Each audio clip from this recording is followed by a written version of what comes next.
Hey everyone, it's Joe from Gadgetry Tech, and today I'm going to talk about the Thrustmaster T248 race wheel and pedal set. This is a $400 MSRP kit.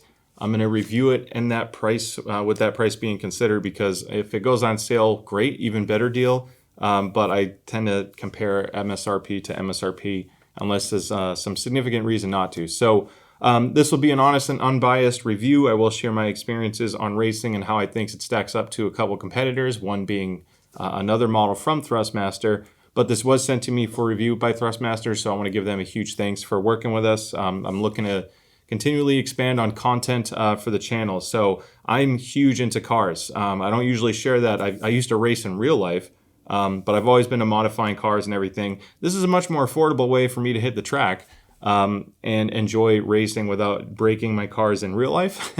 So I'm sure a lot of people, this is a more attainable hobby to get into, is sim racing. So I want to approach it as, different levels of commitment. You can use this. I have the PlayStation version because I play a lot of Gran Turismo, and I also have a good enough PC to play good racing games there. And the PlayStation/PC version allows me to cover pretty much all racing games. Obviously you have Xbox games, but most of those are also on PC. So to me, the PlayStation version made the most sense. Now, I did test this on PC. It required installing some additional drivers to get set up and running the way it should have been, but I spent the majority of my time racing on PlayStation 5 using Gran Turismo 7 as my benchmark. I did also use Assetto Corsa and F1 2022. And I noticed some interesting things. I'm going to get into the racing experience, but I want to start with the basics. So this is a hybrid drive wheel, meaning it has gears plus a belt. It's not direct drive. It's not a gear-only system. It's not a belt-only system. They use that to increase the performance. It has a stronger force feedback than the Logitech wheels in a similar price range. It's also quieter than the Logitech wheels. So if you're already using one of those, or if you're concerned how they stack up, that's the most noticeable difference. Now, the other big upgrade in this price range is the pedal system. This is using the T3PM pedals, which uses magnetic sensors instead of just your traditional potentiometer. Potentiometer sensors are more common on entry-level steering wheel setups. Even in this price range, you see that a lot. They work okay. They're not as accurate, not only from a precision standpoint for how fast it reacts and how accurately it reacts to your foot pedal pressure, but they also wear out over time. Potentiometers, because it's a friction-based system, tend to fail after a long period of time, whereas the magnetic sensors should be a lot more reliable, in addition to being a lot more accurate. Now, it may not seem obvious at first, but you can invert this. Basically, you're able to swap the pedals. You can flip this upside down depending on your racing rig setup, and you can even change the angles. So these 6 or 9 screw holes, if you will, allows you to change the tilt. You get 2-position tilt. Then you can shift all 3 of these left or right from the position you see now. This is the default kind of everything is centered position, but if you flip it upside down, obviously you want to make some changes. Brake pedal will obviously be in the middle. Inverting it will flip your clutch and gas pedal, and you can switch that through software. On the mounting system, so I wanted to show you the bottom of this because there's no real carpet spikes. There's nothing it comes with. Maybe you can find something that screws in to these. It uses an M6 bolt, but if you do that, you can basically possibly thread it in and see if it'll give you a carpet spike that way. But it's odd that they don't give you anything in the box. Even with the softer spring setting, I felt like it still slid around. I tried it using it at my desk, and it moved a bit. You'd probably want to put something behind it or invest into adhesive-based carpet spikes if you know it's going to stay there. But it does give you the 5 mounting holes, allowing you to secure it to a racing setup, depending on which one you use. I'm using the Next Level Racing FGT Lite. It's a $300 foldable chair system. It does support a shifter, which is cool, and it has 2 seating positions, Formula, which is really low, and then GT, which is higher and more upright.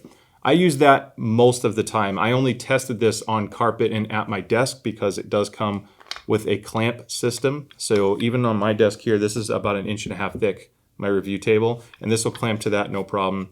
The IKEA countertop style butcher block desk that a lot of people use, this opens up enough for that too. So you can use it on a desk. I would definitely go with the stronger spring or softer spring and maybe invest into some way of securing it. That's one thing the Logitech has an edge on, is the fact that you can secure it on the bottom so it doesn't move around as much. Now the T248 has some interesting features on the wheel side. The wheel's not removable, which some less expensive wheels are. You can swap the rim, and obviously on the more expensive ones you can as well. This is unique though, because it has the screen and it has 25 buttons. I'm assuming that's a reason why it doesn't swap out. The rim here is a leatherette, like padded exterior, kind of hard. It's not thick padding, and then it's an all plastic interior. So it doesn't feel super premium in your hand, but you're getting a unique feature set in this price range too, between the magnetic pedals and all of these buttons with the display. The display is customizable. You can use it to show telemetry of the vehicle, including engine RPM, vehicle speed, your gear shift. You can even show laps depending on the game that you're playing, as long as it's supported, you know, your best lap, etc. So there's a lot of things you can change there. I did find that this little button here on the left, for Gran Turismo, you see like E1, E2, E3, E4. E3, for example, is traction control. So I would activate that. It would show E3, and then I can do plus or minus to go traction control 0 all the way to 6. And that helps if you're in a dynamic racing situation. You know, you do some 30 to 40 minute races and the rain comes later. Well, you may want to turn traction control on just so you don't waste an entire race because of a spin out, because you got a little aggressive on the throttle. So I love that you have some quick settings. Now you can't do everything through the quick setting because it's restricted to only 4 different ones. And that includes, you know, like brake bias, for example. So if you want to see the weather map, you have to either use the controller or mess around with the D-pad and go through the long method of adjusting things. It's convenient for racing, and you eventually will get used to the muscle memory, but that's the biggest selling point to me, is for the quick adjustments there. And the other wheels, depending on which wheel you get, they may not have all of the same button functionality because they have less buttons to work with, so you lose out on some of those settings. You get left and right blinkers, you get hazards. The overtake button is L3, so you know, a car with active aero or DRS, you can use that button for Formula One. So there's some cool stuff on it. It's not perfect. Again, it's just a matter of what you think is more important at this price point. Now, there's 2 quick features I want to discuss before I get into my racing experience, and then we'll wrap up the video. One is the force feedback profiles. You have force feedback 1, 2, and 3. And 1 is your normal, 2 is enhanced for like skid control according to them, and 3rd is the strongest, highest boosted setting. And force feedback 3 is usually what I left it on because I like having the extra power. It has the same initial torque and the same maximum torque between all 3 profiles. The difference is what happens in the middle of that torque curve depending on the lobe and how it boosts it. And then of course you can change the force feedback setting in whatever game you're playing. I found the force feedback to be quite strong, and when I had other people try it for the first time, it catches them off guard. You know, if you're in a high-speed car that isn't the most stable, it tends to wander a little bit. You really have to have a good grip on this to be not caught off guard.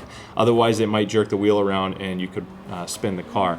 So once I got used to that, I loved it because it makes it a lot more immersive. And to me, one of the biggest reasons why you get a wheel and pedal isn't just for your lap times, it's for immersion, so you can enjoy it more. Now, one thing that can break immersion is the steering wheel rotation, and I'm pleased to say there's 2 modes on this. You have the full 900-degree mode, so you can rotate the wheel a lot.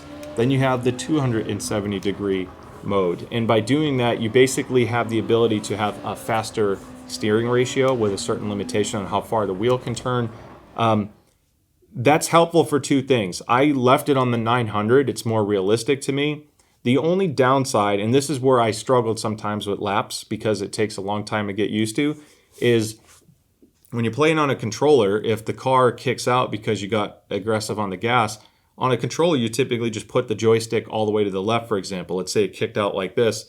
You're going to flip the joystick over to catch it and straighten up the vehicle, and that allows you to move the steering wheel extremely fast. Well, on a 900-degree rotation, if you just get sideways and you just do this, that's not enough opposite steering to catch it, so you have to move your hands a lot.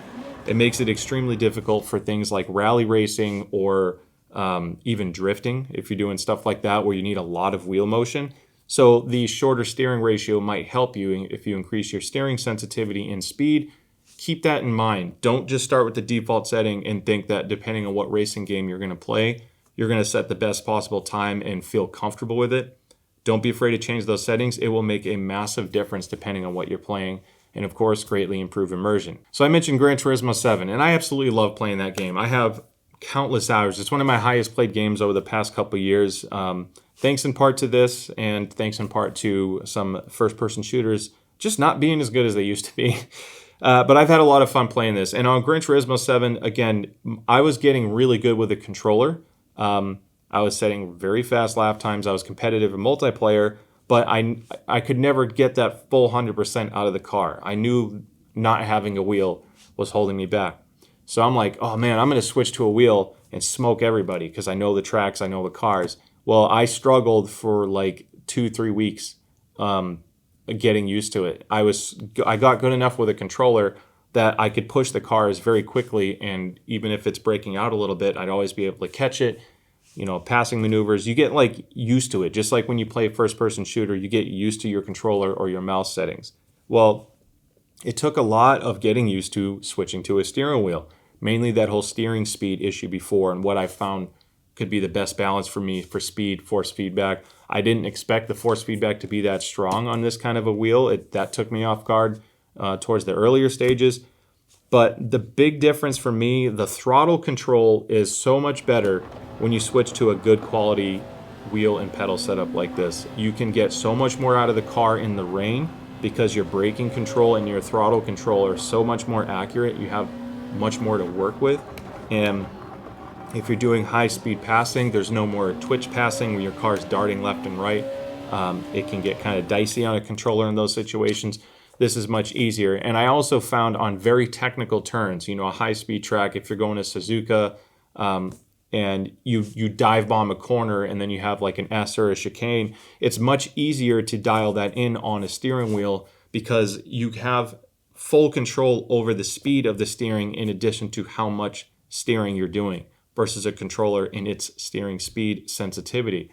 Again, you can get used to a controller, but when you get used to a wheel, it really does open it up. The big plus for me is I just enjoy racing more when I have any wheel and pedal, period, because it's more immersive.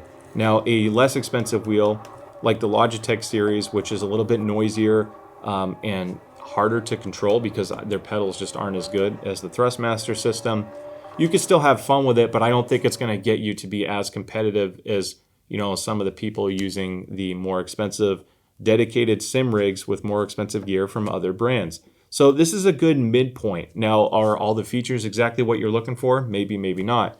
But I found the balance when you factor in an affordable rig like that, the racing sim cockpit, if you will, that's $300. This is $400. So for $700 plus a PlayStation or gaming PC, you're still getting into the $1,000 to $2,000 range, but you can have a very immersive setup in a reasonable price point.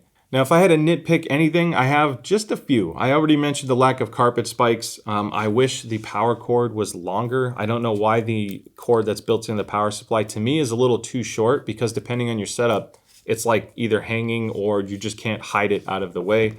You can always get a barrel extension cable as long as you're not going too long and route it underneath. It does support shifter as well. It has the attachment underneath. I'll show you what it looks like. So you can organize the wires nicely, have it come out the back. And again, this uses the two M6 screws if you're mounting it to a racing cockpit. My biggest nitpick to this is the steering wheel size. I wish was a little bigger. It's 27 centimeters. I wish it was larger. Not by much, but 30 plus would have been great. And then these shifters are loud. I'm not boosting audio, it's up there. They are magnetic shifters. They're supposed to be very reliable. They also have a 30 millisecond reaction time, so they're very fast at reacting to your shift. All of that is great for racing. If you can get past the noise, you get mostly pros. Now, you can't be non-committal with your shifts. If you want to upshift, pull that shifter. I found that when I was trying to shift kind of more quietly at night, it didn't always upshift. I had a misshift, I'd redline or hit the rev limiter because I wasn't pulling it hard enough. I was trying to keep the noise down because I'd be racing with my door open at night. So don't be afraid to commit to the shift. If you're okay with the noise, it's fast and it's reliable. Once you're doing that, you just can't pull it just enough to click. So that about wraps up the review. I hope you found it helpful. This is a unique wheel because it doesn't have the load cell pedals on the more expensive stuff, but it does offer a significant upgrade in pedals over others in this price range. Yes, the wheel may not feel as nice as Logitech, but the driving experience is better than the entry-level Logitechs, thanks in part to the upgraded drive system.